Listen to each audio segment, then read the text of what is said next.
7 जून 2022 संजय और विक्रम, जो कचरा ढूंढने वाले दो व्यक्ति हैं, एक प्लॉट के अंदर जाते हैं। संजय को एक काली पॉलिथीन मिलती है जो बहुत ठंडी सी लग रही थी। संजय सोचता है कि शायद इसके अंदर कोई बर्फ या कुछ ठंडी सी चीज मिल जाए तो गर्मी में मजा आ जाए। संजय जब विक्रम को उसे पॉलिथीन के बारे में बताता है तो विक्रम तुरंत उसे खोल के देखता है और फिर विक्रम के होश उड़ जाते हैं। विक्रम संजय को बताता है कि इस पॉलिथीन में लाश के टुकड़े हैं। तभी विक्रम और संजय दोनों पांडव नगर के इलाके के थाने पहुंच जाते हैं और पुलिस को बताते हैं कि हम दोनों कचरा ढूंढने के लिए पास ही के एक प्लॉट में गए थे। वहां हमें एक काली पॉलिथीन में कुछ लाश के टुकड़े मिले हैं। तब पुलिस पांडव नगर के उस प्लॉट में पहुंचती है तो देखती है कि एक बैग में लाश के टुकड़े मिलते हैं। 2 टांगे 4 टुकड़ों में मिली। पुलिस ने हत्या का केस दर्ज किया और जांच शुरू कर दी। कुछ दिन बाद पुलिस को 10 जून को एक सिर बरामद होता है। पुलिस के अनुसार कटा सिर बेहद ही ठंडा था। ऐसा लग रहा था कि कुछ देर पहले ही उसे फ्रीजर से निकालकर बाहर फेंका गया हो।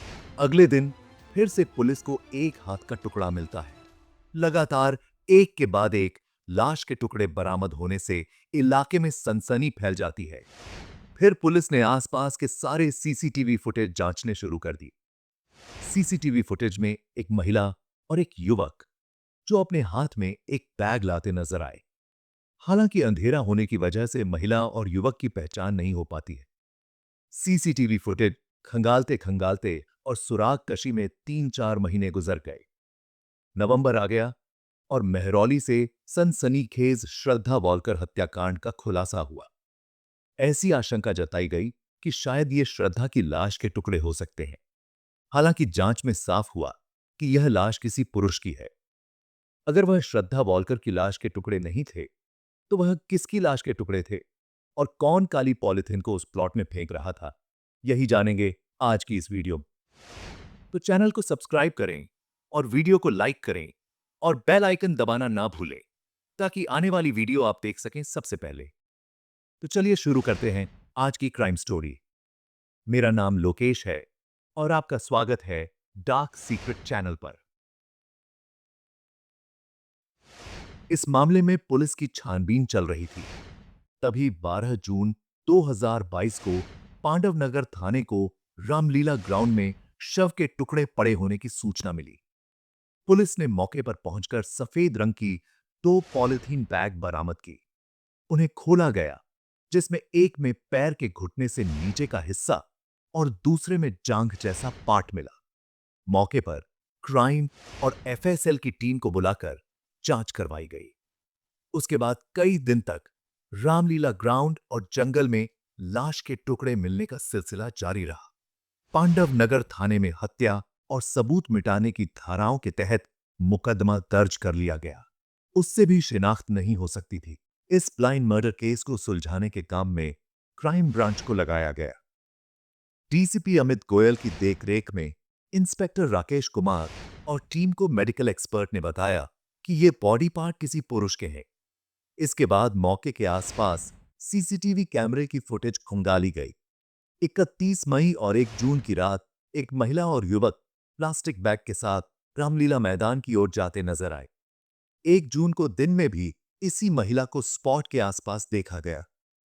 पुलिस ने दिल्ली एनसीआर में लापता हुए लोगों के रिकॉर्ड को डाला, लेकिन कहीं कोई ना गुमशुदगी या सुराग नहीं मिला। इस मामले में जब लोकल पुलिस टीम को लोकल छानबीन में पता चला कि अंजन दास नाम का शख्स 5-6 महीने से लापता है, वह दिखाई नहीं देता, न तो परिजनों ने उसकी कोई गुमशुदगी रिपोर्ट दर्ज कराई, ना ही उसे ढूंढने की कोशिश की जा रही है। यह पता चलते ही पुलिस को सीसीटीवी के बाद पहली लीड मिली।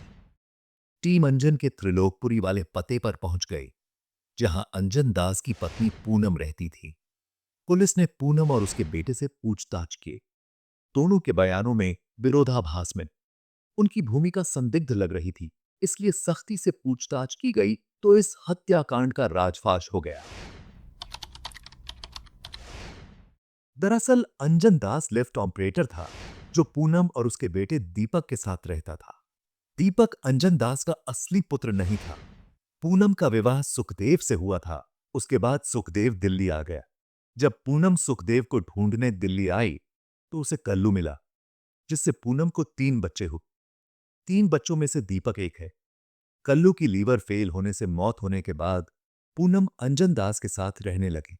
पूनम को नहीं पता था कि अंजन दास का बिहार में परिवार है। उसके 8 बच्चे हैं।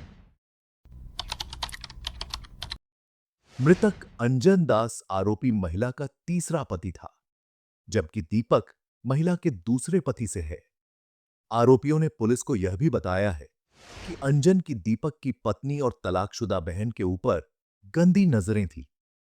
दावा है कि उसने कई बार दीपक की पत्नी से रेप की कोशिश भी की थी। उसके दूसरी महिलाओं के साथ भी संबंध भी थे। इन्हीं वजहों से परेशान होकर मां बेटे ने प्लानिंग के साथ इस वारदात को अंजाम दिया था। आरोपी महिला मृतक के साथ साल 2011 से रह रही थी। क्राइम ब्रांच के मुताबिक आरोपी दीपक 5वीं तक ही पढ़ा है। वह कल्याणपुरी इलाके में पत्नी और एक बच्चे के साथ किराए के घर में रह रहा है। दीपक शादी समारोह में वेटर का काम करता है। दरअसल इस साजिश की नींव 30 मई 2011 को रखी गई। दोनों मां बेटे हाउस नंबर 4, 109, पहली मंजिल, ब्लॉक 4, त्रिलोकपुरी में मौजूद थे। मौका देख अंजन की शराब में नशे की गोलियां मिला दी, जिसे पीने के बाद अंजन दास बेहोशी की हालत में हो गया। फिर दीपक ने पहले से ही बड़े चाकू का इंतजाम कर रखा था। इस चाकू से उसने अपने सौतेले पिता अंजन दास का गला रेत दिया। सीने और पेट पर भी वार कर उसकी हत्या कर दी। फिर शव को एक कमरे के अंदर रखा दिया। अगले दिन सुबह तक लाश के खून को सुखाने का इंतजार किया। फिर लाश के 10 टुकड़े कर दिए। बॉडी पार्ट से बदबू ना आए, इसलिए उन्हें प्लास्टिक बैग में भरकर फ्रीज में रख दिया। बाद में सबूत मिटाने के लिए कमरे को भी साफ कर दिया। इसके बाद मां बेटे को जैसे जैसे मौका मिलता गया, वे लाश के टुकड़ों को रामलीला ग्राउंड और उसके आसपास फेंकने लगे। इन्होंने मृतक की पहचान छिपाने के लिए उसकी खोपड़ी को जमीन में गाड़ दिया था। सब कुछ प्लानिंग के तहत हो जाने के बाद उन्होंने कमरे को अच्छी तरह से साफ कर दिया। फ्रिज को भी फिनाइल और सैनिटाइजर से साफ किया। अभी तक की जांच में पुलिस फेंके गए टुकड़ों में से 6 को बरामद कर चुकी है। आरोपियों की गिरफ्तारी के बाद आगे की जांच पांडव नगर थाने की पुलिस करेगी, जिनके हवाले आरोपी मां बेटे को कर दिया जाएगा। वारदात में इस्तेमाल किए गए धारदार हथियार दरांती और चाकू को भी बरामद करने की कोशिश की जाएगी। मृतक का मोबाइल फोन और सीसीटीवी कैमरे की फुटेज में पहने हुए दोनों के कपड़े बरामद किए गए हैं। आरोपी महिला मृतक के साथ साल 2011 से रह रही थी। क्राइम ब्रांच के सूत्रों का कहना है 25 गज के जिस मकान में हत्या की गई वह करीब 2.5 लाख रुपए में लीज पर लिया गया था।